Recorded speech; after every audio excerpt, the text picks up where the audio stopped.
अस्सलाम वालेकुम। Okay, so welcome to another episode of the practical way. अच्छा, आज जो है we are going to be looking at newton meter specifically. ठीक है, एक एक्सपेरिमेंट करेंगे। इतनी मुश्किल नहीं है, लेकिन इसमें कुछ चीजें हैं which I would like to discuss, और एंगल्स की भी मेजरमेंट्स को हम थोड़ा सा और डिटेल में आज देखेंगे। So that is the experiment I am going to do.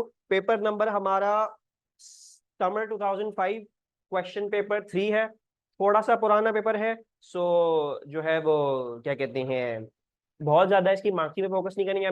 Main जो हमारे अभी के ट्रेंड जो चल रहे हैं, हम उनको देखेंगे ज्यादा। अच्छा, सो क्वेश्चन हमारे पास ये है। Let me detail you the apparatus before we start. अच्छा, अब हमारे पास क्या क्या है। The first thing we have got is two G clamps. ये किस चीज के लिए इस्तेमाल होंगे, I will show them little bit later on. Clamps हैं, ये चीजों को पकड़ने में इस्तेमाल होंगे, and we'll be using them with the table, ताकि हमारे पास एक अच्छी ग्रिप बने। अच्छा, देन इसके अलावा व्हाट यू हैव, थोड़ा सा आउट ऑफ फ्रेम पड़ा हुआ था for some reason. We have got एक 10 न्यूटन का न्यूटन मीटर। ठीक है, दिस इज अ 10 न्यूटन का newton meter, the most important thing in this experiment. तो ये बहुत इंपॉर्टेंट है। फिर हमारे पास ये हमें 1 2 3 4 5 500 ग्राम का मास दिया हुआ है। ठीक है, so we got a 500 gram mass. Slotted masses हैं, उससे बनाया हुआ है हमारे लिए। You are not suppose to alter this. इसको लिखा हुआ है टेप कर दो, लेकिन ऑनेस्टली मैं अभी रिकॉर्ड कर रहा हूँ वीडियो, तो मैंने टेप नहीं करना। जो है वो समझा, आपको टेप मिलेगा अगर मिलेगा। अच्छा, फिर हमारे पास एक क्लैंप है, दो बॉसेज हैं ब्रिटिश स्टैंडर्ड, दो रिटॉर्ट स्टैंडर्ड, नजर आ रहा होगा। अच्छा, then the next set of things is हमारे पास एक सेट स्क्वायर है। I am using a bigger set square, हो सकता है आपको इतना बड़ा वाला ना मिले। I am going to tell you ways how you can make sure things are parallel, क्योंकि हमें बेसिकली इसको इस्तेमाल करके हम मेक श्योर करते हैं हमारी चीजें लाइन होती है कि नहीं होती। ठीक है, तो अगर इससे नहीं हुआ तो हम दूसरी चीज इस्तेमाल कर लेंगे। हमारे पास एक 180 डिग्री का प्रोट्रैक्टर भी है। Then we have got a metre rule. Metre rule is not part of the apparatus, part of the apparatus is a half metre rule, लेकिन मेरे पास जो है वो ये फ्लिमजी वाला है, तो that was not usable. I am going to use जो है वो sturdy 1 metre rule to make my measurements. ठीक है, हालांकि इसके अपना कोई वो नहीं है, I will be using the set square ही ज्यादा, लेकिन हम चलो देख लेंगे इसको। ठीक है, सो ये हमारा सारा apparatus था। Let's get on with setting up the experiment. अच्छा, so now on to setting up the apparatus। अच्छा, एक चीज मुझसे रह गई थी। They have also given you this string. ठीक है, अब इसमें 3 लूप्स बने हुए हैं। एक लूप इस साइड पे है, एक लूप बीच में है, और एक loop at the other end है। This will be obviously be used to like get things जो है वो हंग अप टुगेदर। अच्छा, सबसे पहले तो हमें जो है वो न्यूटन मीटर को लगाना है। सो लेट्स जो है वो set up the newton meter. एक बॉस लेंगे, वी विल जस्ट, हम इसको यहाँ पे इधर क्लैम्प कर देते हैं। ठीक है, तो ये मैंने यहाँ पे फिक्स कर दिया। अच्छा, मैं क्लैंप जो हूँ वो अपना यूं लगा रहा हूँ, बिकॉज मुझे इसकी, सॉरी यूं नहीं लगाना, यूं ही लगाना है। ठीक है, so we going to put the clamp like this. हम इस क्लैंप को यूं लगा लेते हैं। सही है, यहाँ पे मेरा न्यूटन मीटर फिक्स होगा। लेट्स ऑल्सो अभी फिलहाल के लिए just fix the newton meter ऐसे ही टेम्पोरली। न्यूटन मीटर में सबसे बड़ा मसला जो है वो इस एक्सपेरिमेंट का, वो न्यूटन मीटर ही है। ठीक है, सो हम इसमें कुछ बातें सीखेंगे about the newton meter, and वो देख रहे होंगे कि हम इसको भाई कैसे मेक श्योर करें कि ये हमें बिल्कुल सही मेजरमेंट है।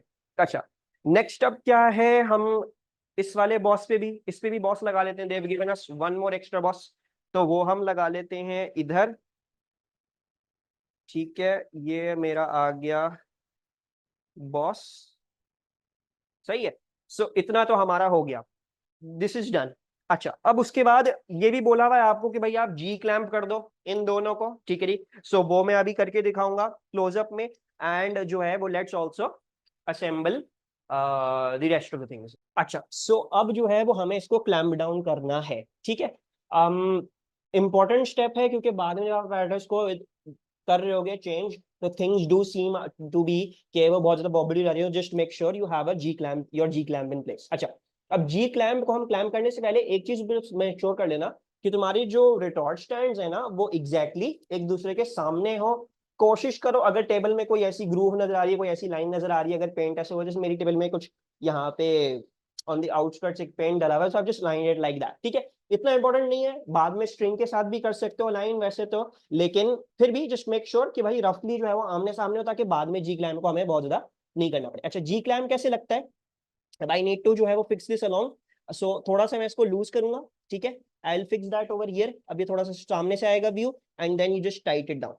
ठीक है, ये आपने टाइट डाउन कर दिया एंड ये आपका फिक्स हो गया। अब आपका retort stand is very very stable. अच्छा, now before I clamp this down, ठीक है, लेट्स जो है वो सेट दिस अप, क्योंकि उसके हिसाब से ही हमारी पोजीशन सेट होके होगा। सो अच्छा, हमें जो स्ट्रिंग दी हुई थी, लेट्स पुट दिस इन। अच्छा, एक हमारा लूप जो है वो इधर जाएगा ऑन द न्यूटन मीटर, काफी आसान है, इसके हुक पे आपने हुक लगा दिया। Then the other end of the string I am जो है वो मेकिंग इट सच दैट कि ये यहाँ पे इधर जो है वो हुक ऑन हो जाए, ठीक है। अब मैं बॉस की मदद से कर रहा हूँ इसको, मैं इसको थोड़ा सा फ्लैट कर रहा हूँ ताकि जो है वो ये हमारा बिल्कुल इस तरीके से आराम से हो जाए। अच्छा, and then we put our 100 gram mass hanger over here in the middle, ठीक है। अब जब हम इसको ये करते हैं, so you see some things कि क्या होता है। सबसे पहली तो चीज है कि न्यूटन मीटर थोड़ा सा एक्सटेंड होता है, लेकिन अगर हम न्यूटन मीटर को देखेंगे तो इसकी जो लाइन ऑफ एक्शन है और ये जो हुक है ये अलाइंड नहीं है। सो इसको हमें मेक श्योर करना होगा कि हम इस चीज को फिक्स करें। इसको हम अभी क्लोजअप में फिक्स करेंगे और बाकी हमने ये इतना कर लिया अभी। And I am also going to place my G clamp now. मेरे ख्याल से ये पहली रीडिंग के लिए it's a good thing, so मैं इसको जो है वो थोड़ा सा लूज करके and I am going to G clamp it down. अच्छा, अब एक चीज है कि हमारी स्ट्रिंग जो यहाँ से आ रही है वो यहाँ से इसके साथ बिल्कुल सीध में नहीं है। सो इसको फिक्स करने के लिए बहुत ही सिंपल सा स्टेप है, आप हल्का सा अपना जी क्लैंप लूज करोगे, ठीक है। I push the retort stand हल्का सा अंदर ताकि मेरी स्ट्रिंग जो है वो हॉरिजॉन्टल हो जाए बिल्कुल।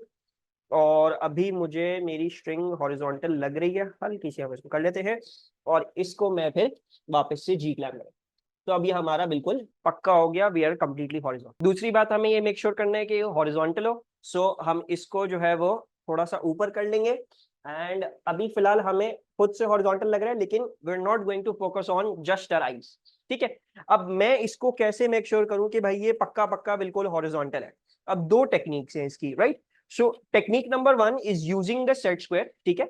सेट स्क्वायर को इस्तेमाल करके मैं क्या कर सकता हूं, मुझे पता है मेरा रिटॉर्ट स्टैंड तो बिल्कुल स्ट्रेट ही है, right, and I can put this set square along this thread। अब अगर मैं देखूं, मुझे इधर से जो दूरी है वो थोड़ी कम दिख रही है, लेकिन इधर से दूरी ज्यादा दिख रही है। बेसिकली मुझे पता है कि ये तो बिल्कुल 90 डिग्री है, right. If I can make this string parallel to this, तो मुझे पता चल जाएगा कि भाई मैंने बिल्कुल हॉरिजॉन्टल कर लिया। और अभी फिलहाल ये नहीं है, मुझे इसको हल्का सा ऊपर करना पड़ेगा। सो अभी ये हमारे पास पैरेलल नहीं है, so what I need to do, मैं इसको हल्का सा यहाँ से ऊपर करूंगा एंड हल्का सा, and I'll clamp this down again and we can make sure once again with our set square कि हमने अब पैरेलल कर लिया है कि नहीं।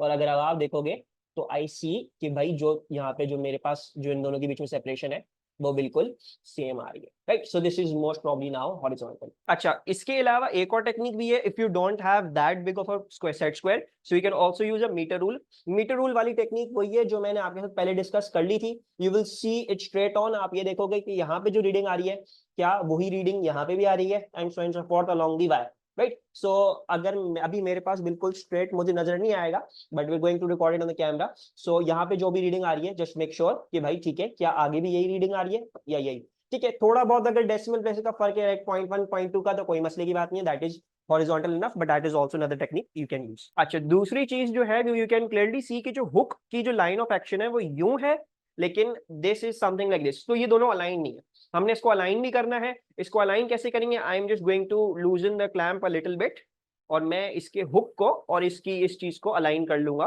प्रॉपरली। सो नाउ मैंने इसको अलाइन कर लिया है और अब ये क्वाइट बेटर है। ये दोनों अभी भी थोड़ा सा आउट है, लेट्स जस्ट मेक श्योर कि ये और हल्का सा हो जाए। सो अब ये ज्यादा बेटर लग रहा है एज इट्स अलाइनमेंट। अच्छा, अब एक मसला न्यूटन मीटर्स में ये आता है कि जब आप इसको बिल्कुल स्ट्रेट नहीं रखते हो ना, सो कैन यू सी कि ये जो रॉड है ये इसके साथ फ्रिक्शन खा रही है और इधर जाके स्टेबलाइज हो रही है, जो नहीं होना चाहिए था। देखिए, this should not be happening. आपने इसको मेक श्योर करना है कि भाई ये इसके अंदर थोड़ी सी इसके अंदर फ्रीडम हो, it's in the middle approximately, ताकि ये वॉल के साथ फ्रिक्शनेट करके ये अपनी रीडिंग को खराब ना करे। सो थोड़ा सा मैं जो हूँ इसको ऐसे सेट कर रहा हूँ। अब आप देखो कि it has bit more freedom, वो किसी भी वॉल के साथ एज सच फ्रिक्शनेट नहीं कर रही है, and now my value will be much more better. अच्छा, now we have to measure the angle. Angle measure करने के लिए आपको थोड़ा सा होल्ड करना पड़ेगा। Align this line with the string, तो मैंने इसको यहाँ पे अलाइन कर लिया, यहाँ पे ऐसे, and then we can measure the angle कि वो हमारे पास क्या आ रहा है। सो तकरीबन तकरीबन अभी मुझे खास नहीं लगा, कैमरा से शॉट ले रहे हैं तो मेरे ख्याल से 114 डिग्रीज आ रहा है, but some of the things that I need you to focus on, इसके सबसे पहले तो आपने इसको अलाइन करना है, तो एक रीडिंग आप ये ले रहे हो, ठीक है, यू टेकिंग द जीरो वाली रीडिंग, देन आप सेकंड रीडिंग यहाँ पे ले रहे हो।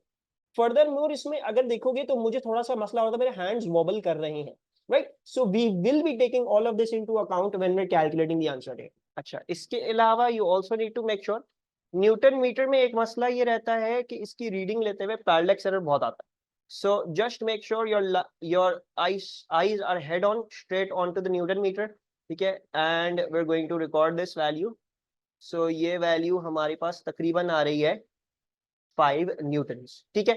थोड़ा सा मसला इसमें होगा, आपको पैरेलक्स एरर का इशू होगा, but you have to try your best, और आपके पास अभी जो है वो ये 5 न्यूटन पे कोइंसाइड कर रहा है। बेसिकली ये जो टॉप पार्ट है सिलेंडर का, ये आपने मेक श्योर करना है कि ये कौन सी वैल्यू मुझे दे रहा है। अच्छा, सो अब हमने अपनी फर्स्ट सेट ऑफ वैल्यूज ले ली हैं, and now we need to take our next set of values.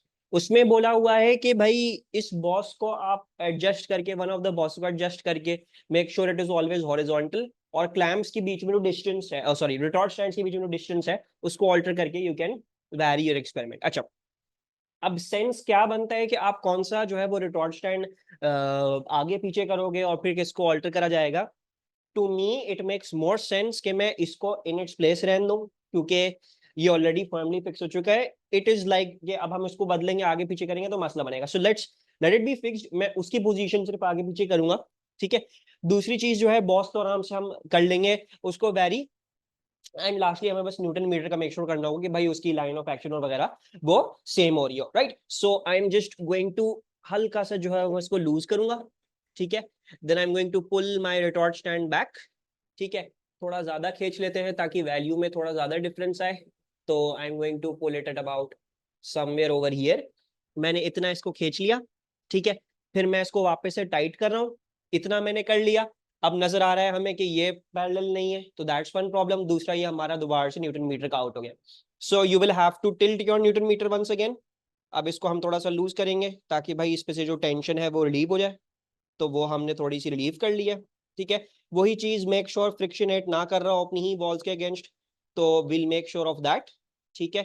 थोड़ा सा उसमें आपको थोड़ा सा वो होना पड़ता है, लेकिन दैट इज इंपॉर्टेंट, ठीक है।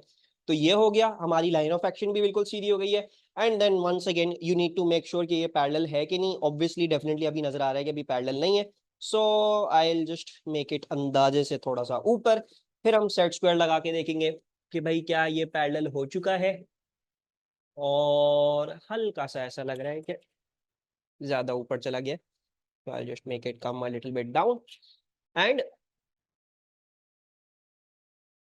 सही है। तो अब ये हमारा ये भी पैरेलल हो चुका है, and now I can take my next value जो मेरे पास तकरीबन तकरीबन 6 न्यूटन आ रही है, ठीक है।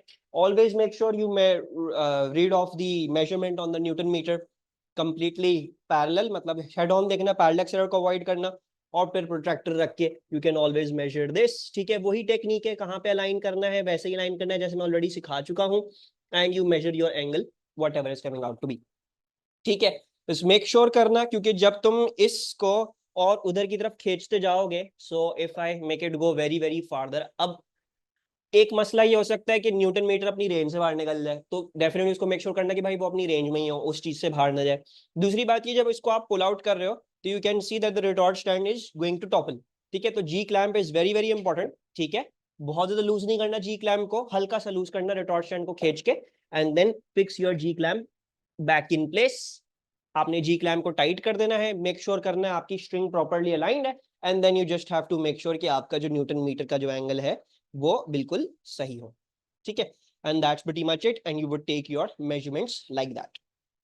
बाकी मैं चीजें आपको फिर ऑन द सॉफ्टवेयर सिखाऊंगा। अच्छा जी, so we were doing this question. अच्छा, हमने अपनी पहली वाली वैल्यू ले ली थी using the protractor, we measured it as 114 degrees, ठीक है, और हमने अपनी फोर्स निकाली थी एज 5 न्यूटन। अच्छा, अब हमारा जो न्यूटन मीटर था आपने उसमें देखा होगा, उसमें जो है वो 0.2 करके values, right. So make sure आप इसको 5 लिखोगे, आप इसको 5.0 न्यूटन लिखोगे, ठीक है। इस बात का ख्याल रखना 114 लिख दो, 114 डिग्रीज होना चाहिए। आप यूनिट्स प्लेस तक दे दिया, आपके सारे एंगल्स यूनिट्स प्लेस तक होंगे, आपकी फोर्सेस सारी वो फर्स्ट डेसिमल प्लेस तक आपने देनी ही देनी है, ठीक है।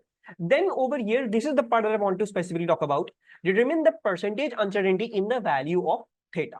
अच्छा, अब अगर हम इस पे बात करते हैं, ठीक है, let me just draw a drawing over here ताकि आपको इस बात से समझ में आए, ठीक है। I hope to make it very very clear. यहाँ पे मैं इंशाल्लाह जो हूँ वो एस्टिमेटिंग अनसर्टेनिटीज का एक और पार्ट भी बनाऊंगा, ठीक है, सेपरेट पार्ट, जिसमें मैं अनसर्टेनिटीज के ऊपर स्पेसिफिकली बात करूँ। अच्छा, अब अगर आप लोगों को याद हो कि हमारी स्ट्रिंग जो थी वो यहां से यहां और कुछ यूं आ रही थी, समथिंग लाइक दिस, ठीक है। हमने अपना प्रोट्रैक्टर जो है वो यहाँ पे अलाइन किया था, we aligned our protractor over here, कि भाई ये यहाँ से इधर से अलाइन कर जाए। और ये वाली रीडिंग क्या थी, ये वाली रीडिंग थी 0 डिग्रीज की, ठीक है। और यहां से जो ये यहाँ पे जो जा रही थी वैल्यू, ये जा रही थी 114 डिग्रीज हमें दिखा रहा था, राइट नाउ। अब जब हम एक प्रोट्रैक्टर को देखते हैं तो प्रोट्रैक्टर में क्या होता है, प्रोट्रैक्टर में एनालॉग स्केल होता है, ठीक है। What do we mean by an analog scale, we mean कि भाई उसमें तुम खुद पढ़ते हो स्केल को, राइट। ऐसा नहीं है, डिजिटल नहीं है, कोई वैल्यू उठा के डिस्प्ले पे आ रही है वो आपने पढ़ ली, डिजिटल नहीं है, इट्स एनालॉग। आपको खुद पढ़ना पड़ रहा है, आपको स्केल का स्केल रीड ऑफ करना पड़ रहा है और आपको फिर देखना पड़ रहा है। अच्छा, जब हम एनालॉग स्केल को देखते हैं तो फॉर एग्जांपल ये 113 डिग्रीज था और ये 114 डिग्रीज था, राइट, जस्ट एन एग्जांपल।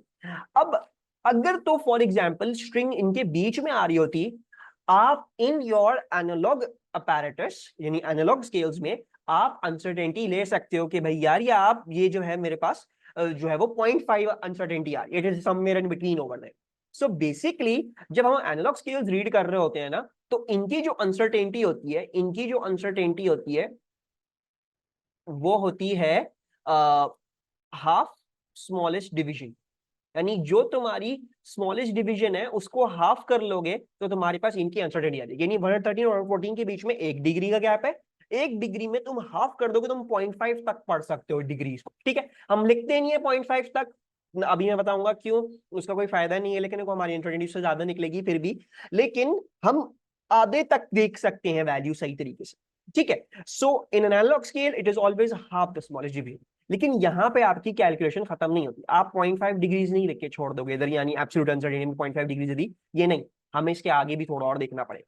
अच्छा, जब हम इसके आगे, अब हम इसको थोड़ा और समझेंगे, तो सबसे पहले तो एक बात आपने रिकॉल करनी है कि भाई आपने एक वैल्यू नहीं ली थी बल्कि आपने 2 रीडिंग्स ली थी। आपकी एक रीडिंग ये थी, सबसे पहले तो आपने भाई 0 पे अलाइन किया ना, अगर आप 0 पे अलाइन नहीं करते तो फिर क्या होता है, आप ले ही नहीं सकते रीडिंग, राइट। दूसरी बात, आपने ये सेकंड रीडिंग ली, तो यू एक्चुअली टुक 2 रीडिंग्स। तो इस बात का मतलब ये है कि भाई तुम्हारी जो एब्सोल्यूट अनसर्टेनिटी है वो सही है, इसमें हाफ स्मॉलेस्ट डिवीजन यानी 0.5 डिग्रीज थी, इधर भी 0.5 डिग्रीज आएगी, दोनों रीडिंग में 0.5 है, तो टोटल क्या हो गई, 0.5 प्लस 0.5 1 डिग्री हो गई। यानी तुम्हारी अनसर्टेनिटी जो है वो असल में 1 डिग्री हो गई है। अच्छा, अब सही है, you can take your absolute uncertainty as, आप अपनी जो एब्सोल्यूट अनसर्टेनिटी है वो ले सकते हो एज 1 डिग्री, ठीक है, दैट इज परफेक्टली ओके, आपको इस पे मार्क्स मिल जाएंगे, ठीक है। लेकिन एक और बात मैं आपको बताता चलूं, it is always better, it is always okay to overestimate a bit. Overestimate से क्या मतलब है, आप लोगों को याद होगा मैंने आपको बताया था यार, प्रोट्रैक्टर को अलाइन करते हुए थोड़ी सी प्रॉब्लम हो रही थी, पैरेलक्स एरर के इश्यूज आ सकते हैं, दूसरा हमारे हाथ भी बड़े वॉबल कर रहे थे, राइट। सो 114 डिग्री तो हमने मेजर कर लिया, लेकिन मेरे खुद में क्योंकि फिजिकली खुद मेजर कर रहा था वहां पे बैठा हुआ, तो मेरी वजह से भी तो कोई प्रॉब्लम आ सकती थी, राइट। तो मेरे होने की वजह से भी तो अनसर्टेनिटी आ गई, तो मैं इसको हल्का सा ओवर एस्टिमेट कर सकता, ठीक है। असल में तो 1 डिग्री है, ठीक, मतलब अगर हम असल में और बहुत अच्छी एक्सपेरिमेंट कर रहे होते तो मैं यही चाहता कि भाई मैं इसको 1 डिग्री करूं, ठीक है, मैं बहुत अच्छे दोबारा रिपीट करके देखता, अच्छा चीज करके देता, मेक श्योर करता 114 डिग्री ही आ रहा है और मैं अपनी एब्सोल्यूट 1 डिग्री। लेकिन अभी क्योंकि आप प्रैक्टिकल कर रहे हो, आप जल्दी जल्दी करना कोशिश कर रहे हो चीजें, दूसरा आपके हाथ वॉबल कर रहे हैं और अनसर्टेनिटी आ रही है, पैरेलक्स एरर्स आ रहे वाले, तो आप हल्का सा ओवर एस्टिमेट कर सकते हो, राइट। तो मैं जो हूं वो ओवर एस्टिमेट कर रहा हूं हल्का सा, और मेरी ओवर एस्टिमेट में क्या ले रहा हूँ, 1 डिग्रीज थी, मैं कह रहा हूँ यार 2 डिग्रीज ले लेते हैं, ठीक है जी, 2 डिग्री ले लेते हैं, आप 3 डिग्रीज भी ले सकते हो, आप 4 डिग्री या 5 डिग्री भी ले सकते हो, मार्क्स स्कीम में अलाउंस है भाई 1 डिग्री से लेके 5 डिग्री तक जो बच्चा ले ले वो बिल्कुल सही है। हाँ, 1 डिग्री से अगर कम ले लिया आपने यानी 0.5 लिख दी तो कुछ नहीं मिलेगा, लेकिन आपने 1 डिग्री से आप ऊपर लिख सकते हो, 2 डिग्री लिख सकते हो, ओवर एस्टिमेट दे सकते हो, 3 डिग्री ले सकते हो, ठीक है। मैं हमेशा ये रिकमेंड करूंगा भाई तुम्हारी जो असल में हकीकी एब्सोल्यूट अनसर्टेनिटी है उससे एक और ऊपर ले लो, जैसे 1 डिग्री है तो 1 डिग्री से एक और ऊपर ले लो, 2 डिग्री ले लो, अपनी एब्सोल्यूट अनसर्टेनिटी तुम 2 डिग्री ले लो, ठीक है। ये यहाँ के लिए हमेशा एक बेस्ट बेट रहेगी। आपने ओवर एस्टिमेट ही लिख लिया, ये आपको लिखने की जरूरत नहीं है, आप सीधा सीधा अपने जो है वो फॉर्मूला लगाओगे, मैं सिर्फ आप लोगों को समझाने के लिए लिख रहा हूँ। तो हम फॉर्मूला अपने लगा लेते हैं, तो भाई हमारी परसेंटेज अनसर्टेनिटी क्या आ रही है, वो आ जाएगी हमारी एब्सोल्यूट अनसर्टेनिटी 2 डिग्रीज है, हमारी जो एंगल था वो 114 डिग्रीज था, so I can divide this by 114 and I can then multiply by 100 to get my value out, ठीक है। So 2 divide by 114 and into 100, the value comes out to be, अच्छा अब मेरे पास ये जो वैल्यू आ रही है ये आ रही है 1.75%, ठीक है। अब मैं इसको कितना लिखूंगा, ठीक है, how much should I right it, सही है। 114 डिग्रीज मेरी जो है वो एंगल की वैल्यू है, ठीक है। मेरी जो ये है, मैंने जो अपनी अनसर्टेनिटी की एस्टिमेट ली है वो मैंने 2 डिग्रीज ली है, तो 1 सिग्निफिकेंट और 3 सिग्निफिकेंट, राइट। मैं अपनी वैल्यू जो है वो 2 सिग्निफिकेंट दे रहा हूँ, इतना कोई प्रॉब्लम नहीं है यहाँ पे, लेकिन मैं अपनी वैल्यू जो हूँ वो 1.8% लिख रहा हूँ। मैं 3 सिग्निफिकेंट भी नहीं दे रहा क्योंकि वो भी बहुत ज्यादा हो जाएगी, मैं 1 सिग्निफिकेंट बिकॉज वो बहुत ज्यादा कम हो जाएगी, हम इसको 1.8% जो है वो दे देते हैं। इनफैक्ट आप इसको 2% भी दे सकते हो, इसमें कोई मसले की बात नहीं होगी, ठीक है, you can even give it as 2%। अच्छा फिर आ जाते हैं state to difficulties that you had when measuring making measurements of F and theta. अब हमने इसकी बात करी थी कि भाई हमें क्या क्या जो है वो प्रॉब्लम्स हुई थी जब हम क्या कह रहे हैं मतलब बेसिकली हमने इसकी सारी बात की जब मैं एक्सपेरिमेंट करता तो I told you the things कि भाई कहाँ कहाँ मसले आ रहे हैं, कैसे कैसे हम उसको रिजॉल्व करेंगे, क्या करें। एक मसला हमने देखा भाई, हम जब एंगल मेजर कर रहे थे हमारे हाथ बड़े वॉबल कर रहे थे, so hands were wobbling when measuring the angle, making it difficult to take reading, ठीक है। अब ये लिखते हुए एक बात का आप हमेशा प्लीज मेक श्योर किया करें, वो बात क्या है, वो बात क्या है कि आप ये नहीं लिखोगे हैंड्स वर वॉबलिंग, कहाँ वॉबल कर रहे थे, एग्जाम में बोलेगा तो किस चीज में वॉबल कर रहे थे, क्या क्या कर रहे थे ऐसे जो हाथ वॉबल कर रहे थे, तो आप पूरा पूरा लिखोगे, आप पूरी कहानी बताओगे भाई हैंड्स मेरे तब वॉबल कर रहे थे जब मैं एंगल मेजर करना चाह रहा था, राइट, और मुझे इसलिए डिफिकल्टी हुई to take reading of angle, ठीक है, या टू टेक रीडिंग, मैंने लिख लिया। तो ये एक हमने बता दिया। इसके अलावा बताया भाई न्यूटन मीटर में पैरेलक्स एरर का बड़ा इशू आ रहा था, देखा ही नहीं जा रहा था भाई इसके स्केल के हिसाब से, तो यू कैन से पैरेलक्स एरर, या फिर ये लिख सकते हो difficulty in taking newton metre reading straight, ठीक है। तो आप ये लिख सकते हो पैरेलक्स एरर थी या डिफिकल्टी थी in taking newton metre reading with straight line of action लिख लेते हैं, ठीक है जी, with straight line of action या with straight line of sight, ठीक है जी, with straight slash head on line of sight, ठीक है।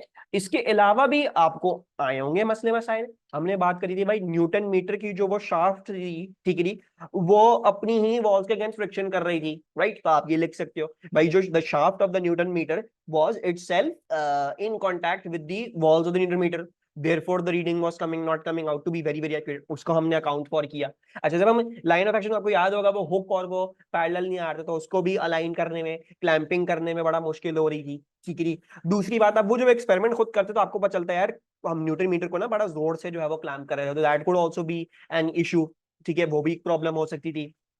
मसला ये भी था भाई जब हम उसको हॉरिजॉन्टल मेक श्योर कर रहे थे स्ट्रिंग को, तो उसमें भी प्रॉब्लम आ रही थी, उसमें भी हमने जो है वो लगाने की कोशिश करी, लेकिन आप उसको बता सकते हो कि भाई उसमें मुझे इशू हो रहा था, मुझे पैरेलक्स एरर हो रहा था, मैं सही तरह से देख नहीं पा रहा था, मैं सेट स्क्वायर इस्तेमाल करते हुए अपनी जो है वो क्या कहते हैं स्केल इस्तेमाल करते हुए, ठीक है।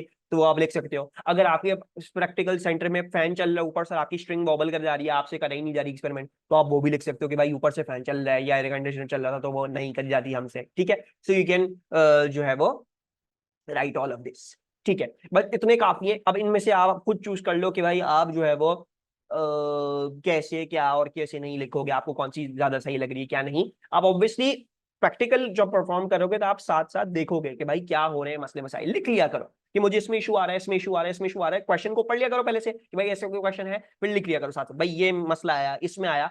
आपने बहुत जेनेरिक होना है भाई, स्ट्रेट फॉर्म होना है भाई, ये इसमें मसला आ रहा है मुझे, ठीक है। आपने कुछ बहुत ज्यादा ऊपर से नहीं सोचा, लिखनी पूरी चीज है, ये नहीं कि भाई हाथ वॉबल कर रहे थे, कहाँ वॉबल कर रहे थे, क्यों वॉबल कर रहे थे, किस चीज में वॉबल कर रहे थे, वो सब कुछ बताएं, ठीक है जी।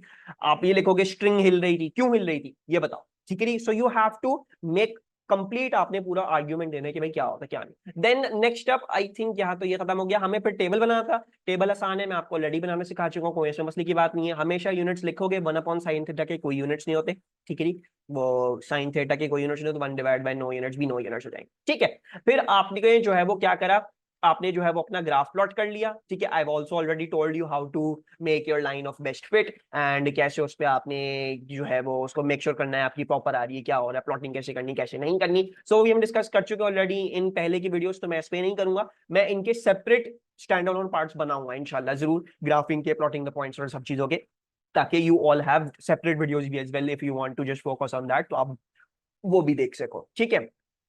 बाकी फिर हमें कह रहे हैं ग्रेडियंट और वाई इंटरसेप्ट निकाल दें, ठीक है। ये भी मैं करके ले आता हूं आप लोगों को वापस, and then I will show you the linearisation, और फिर हम इसको खत्म करते हैं इस क्वेश्चन को। सो वाई इंटरसेप्ट आ रहा है 0.796 और ग्रेडियंट आ रहा है 3.92। अच्छा, अब जो मैंने वैल्यूज जो इस्तेमाल करी हैं टू क्या कहते हैं give my give the gradient and the y intercept, उसमें देखो मैंने ये मेरे पास 3.92 आ रहा है, यहाँ पे मेरी फोर्स की जो है वो सारी मेरे पास फर्स्ट डेफिनेशन यानी 2 सिग्निफिकेंट तक ही थी ये वैल्यूज, ठीक है। इसके ज्यादा मतलब 10 के ऊपर तो मैं जा ही नहीं सकता था वैसे भी इन माई न्यूटन मीटर, ठीक है। तो वो 2 सिग्निफिकेंट ही आई है, और ये मेरे पास मैंने इनको 3 सिग्निफिकेंट रखा हुआ है, ठीक है। 3 सिग्निफिकेंट क्यों, बिकॉज मेरे एंगल जो थे वो 3 सिग्निफिकेंट, तो देयरफॉर ये भी 3 सिग्निफिकेंट हो गए। अच्छा, अब हमने इसको कितना रखना है, अब आप इसको 2 सिग्निफिकेंट या 3 सिग्निफिकेंट रख सकते हो, ठीक है। So I am going to keep it as 2 significant, gradient मैं लिख रहा हूं एज 3.9। क्या है मेरे पास, मैंने एफ प्लॉट किया है वाई एक्सिस पे, sin theta 1/sin theta plot किया on the X axis. F का यूनिट जो है वो न्यूटन्स होता है, सो 3.9 न्यूटन्स हमारा ग्रेडियंट हो गया। 1/sin थीटा कोई यूनिट्स नहीं है, तो newtons divide by no units is newtons. And y intercept obviously means y axis के साथ जो वैल्यू आ रही होगी 0.796 आ रहा है, इसको भी मैं 2 सिग्निफिकेंट लिख रहा हूं, 2 सिग्निफिकेंट 0.80 आ जाएगी, और ये भी न्यूटन, ठीक है। Then moving onwards, the last part of this question, the equation that relates f and theta is f equals to mg over sin theta plus k, where m is the mass of load, k is a constant, and g is the acceleration of free fall. You may take the value of g to be 9.81 meter per second square. Use your answers from E to remember the values of m and k. Include appropriate units. अच्छा, तो let's use that. f क्या है, f हमने निकाला, sorry f हमने नहीं निकाला, sorry इसको हम लीनियराइज करेंगे, ठीक है। Let's linearise this. अच्छा, व्हेन वी लीनियराइज दिस, ये आ जाएगा हमारे पास f equals to mg and then 1/sin theta, मैं अलग करके लिख रहा हूं, and then plus, and you can see हमने क्या प्लॉट किया, हमने ये y एक्सिस प्लॉट किया है, ये हमने x एक्सिस प्लॉट किया है, तो ये हो गया, यानी ये हो जाएगा m और ये हो जाएगा c। So therefore we can now calculate our value for the things out, right. So that means mg जो है वो हमारे ग्रेडियंट के बराबर है, और k जो है वो हमारे y इंटरसेप्ट के बराबर। सो अगर हम k को देखेंगे तो k की वैल्यू क्या आ रही है, 0.80 न्यूटन आ रही है। लेट्स राइट दैट डाउन, ये आ रही है 0.80 न्यूटन, और हमारे पास m की वैल्यू निकाली ना भाई, या m की वैल्यू निकालनी है। सो m हो जाएगा हमारा ग्रेडियंट, यानी 3.9 divided by your 9.81, which is 3.9 divided by 9.81, which is coming out to be 0.397, ठीक है। मेरे पास मेरा आ रहा है 0.397, ठीक है। ऑब्वियसली ग्रेडियंट क्या था, न्यूटन्स में था, ठीक है जी।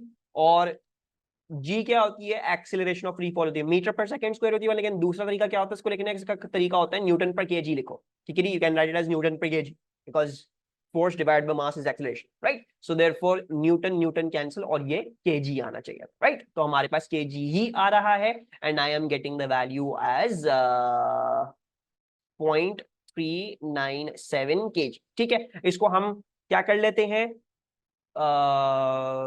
2 सिग्निफिकेंट राउंड ऑफ कर लेते हैं, बिकॉज हमने 2 से 42 में करी है, तो 2 सिग्निफिकेंट क्या हो जाएगा, ये 2 सिग्निफिकेंट हो जाएगा 0.40 kg, ठीक है। So that is the value to this.